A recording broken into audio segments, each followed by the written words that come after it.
All right. Yo, yo, yo. Coming to you live from Philly. It's the Paulie and Tony Fusco Show. Yo. As always, Paulie Fusco here with Tony Fusco and Tony. Yo. Phillies World Series, as we predicted at the start of the season before anybody else did. And of course, the other story here, just as huge, just as predictable, the Yankees absolutely blowing it. Getting swept by the Astros, who didn't even need to horribly cheat this time. Yep. Anyway, we're bringing on a guest today who can truly help us shed light on what went wrong for New York. You know, sure, he was a 2009 World Series champion with the Yankees. No thanks to him, of course. He batted a paltry 133 in the postseason and a .083. How would you even say that? I've got to figure that out. I don't even know how you calculate that. You'll say 83? Is that what you'll say? Anyway, maybe we'll ask him. All right, that's what he batted in the ALDS, Tony. Anyway, clearly he is the perfect person to give us insight into how the Yankees totally blew it. Nick Swisher. Yeah. And, we're going to get into all our top stories as usual. But first, got to get a little business out of the way. Yep. An ad read for our good friends at Big League Chew. Do you chew gum by the stick? Well, what's the matter with you? Yeah. What are you, a bird? You should be chewing gum by the handful. Exactly. Big League Chew. Bubble gum for real men. Yeah. Big League Chew. All right. The reason people love this show when we get huge ratings, we get right into things. So we're not going to waste anyone's time here. Fluff. Without further ado, here we go. Let's get into our top story. Top story. First story out the gate, of course, the Phillies in the World Series while the Yankees blow the big one. And Tony, on the subject of blowing, we were blowing up on TikTok this week, with our terrific take. Of course. Especially the one where we pointed out, the Yankees, who are going home early, well, their payroll is way, way higher than the Phillies' payroll. Now, people, they didn't want to believe this, so they come at us and they say, what do you mean it's higher? There's only a $9 million difference. $9 million difference? Suddenly, that's not a lot of money. Shame on you people, right, Tony? Shame on them. Yeah, we know a lot of people, not us, but a lot of people that could use that kind of money. Again, not us. We are doing very well for ourselves, just to be clear. But other people could use $9 million. Yeah, if you want to be one of those elitist pigs out there who wants to tell us $9 million is not a lot of money, well, tell that straight to the face of Phillies hero, relief pitcher Sir Anthony Dominguez, who just delivered a clutch 6-out playoff save and is only making a paltry $725,000 this season. Yeah, absolutely over there. Underpaid, right, Tony? Yeah, exactly. Struggling to put food on the table. Yeah, $9 million could get you, 40 Sir Anthony Dominguez's, and that's how you talk. Yeah, show some respect. Yeah, you want to say $9 million is not a lot of money? Please. Well, tell that to Phillies legend Mike Schmidt. Exactly. We looked this up before the show. Between the years 1982 and 1985, 4 years in there, Tony, Mike Schmidt only made $9 million total, and he was the league's top player. So, $9 million is clearly a lot of money if it was enough to buy Mr. Mike Schmidt. Yeah. But Tony, we're not going to let negativity take over the show. We're going to have some positivity here too, as we're also known for. And, in the midst of all this Phillies celebration, we saw a great interview this week, Tony. It's so great when you see a former player come on to speak positively, about the franchise he used to play for. Nothing that's better. when you get real honest talk, and that was absolutely the case out of what we saw from Phillies champion and legend Ryan Howard, from that terrific 2008 championship team. He went on the beloved Keyshawn, J. Will, and Max show on ESPN, a.k.a. KGM, for all the viewers there, all thousands of them, however. But, he shared some terrific insight on this show. Hey, listen to this. All right, so in order to get to a championship, what do you think is the biggest key for the Phillies going against the Astros in the World Series? Man, the biggest key is they just got to continue to just be themselves, play their game. You know, you got to go in. Hey, everybody always says, if you're going to be a championship team, man, you got to win on the road. So you got to go into Houston, a little bit of hostile territory. At least, you know, come away with a split if you can and bring it back to Philly. Wow. You know, incredible. Just so much terrific insight and wisdom to unpack there. You know, I don't even know where to start, Tony. But first, you know, he is 100% right. Because, you know, you see so many teams, they get to the series and they incorrectly think, you know, they say to themselves, we need to stop doing all the things that got us here. Yep. We see it all the time. Yeah. And, you know, another point he made there, which is just spot on terrific. He explained that teams need to win on the road. You know, this is where teams always go wrong, Tony. They get to the series and they forget the importance of winning on the road. Isn't that right? Yeah. If you make it to the World Series, the first thing you should do is get the schedule and then count the number of games home versus away. If the number of games that are away is larger than the number of games at home, then you must make it a priority to win at least one road game. If you don't win one road game, then you will not have won enough games to win the championship. Terrific analysis there, Tony. What a way to break it down for the audience so they could understand it. And, you know, again, terrific thoughts there by Mr. Ryan Howard. Thank you for that. Now, turning our attention to the NFL, of course, the Eagles were on a bye week, so they maintain their 6-0 status as the best team in football. But, of course, Cowboys fans, you know, they're getting all carried away because they beat the Lions. Please. You know, whatever. But, you know, another angle here, Tony, that we're seeing. You know, people are bagging on Dak Prescott because he apparently chose to come back against the Lions and not a better team, you know, later on. But what I don't understand here, why are people criticizing him for that? You know, this is the smart strategy by Dallas. Isn't that right, Tony? Yeah, makes total sense. In fact, we don't want to help the Cowboys, but we suggest that they stick with this strategy. Put Dak in for the easy games against the Lions and other horrible teams, then rest the better and not as old QB, Cooper Rush, for the harder games that Dak stands no chance of winning. Great point, Tony. And, you know, you always have to favor youth over experience. And, you know, Dak is extremely old and decrepit compared to Cooper Rush. You know, we went ahead with this and we actually laid out the QB plan for the Cowboys moving forward. This is what they should do.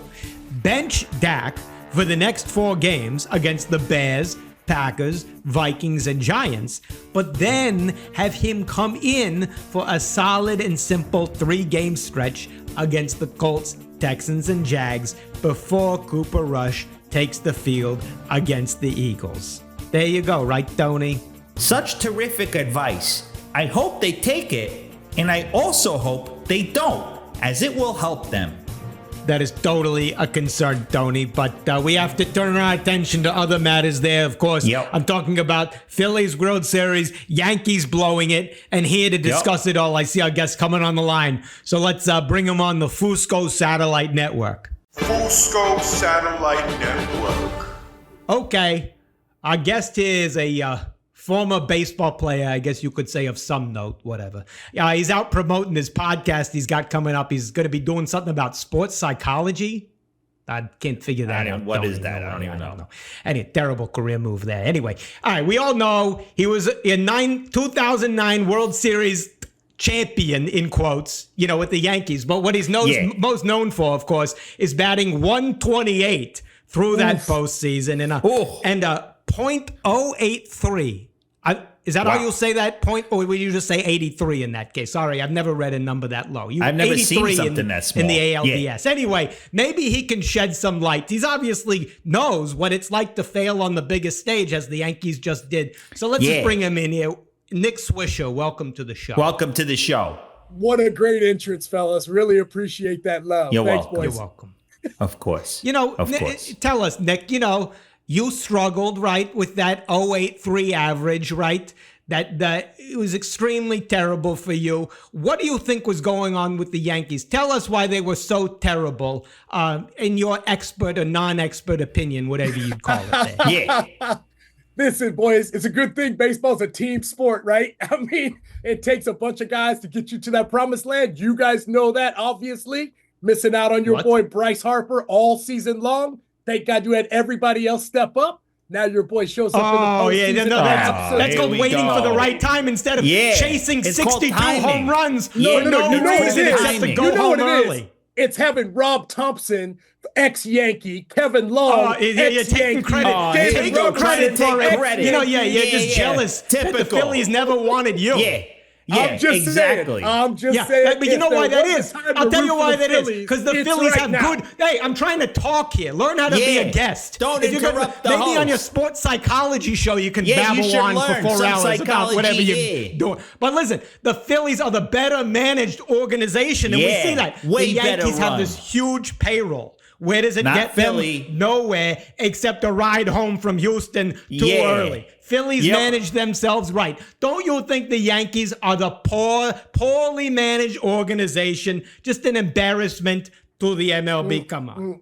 Quite the opposite, my man. 27 national or 27 World Series. 100 years ago? 100 years ago.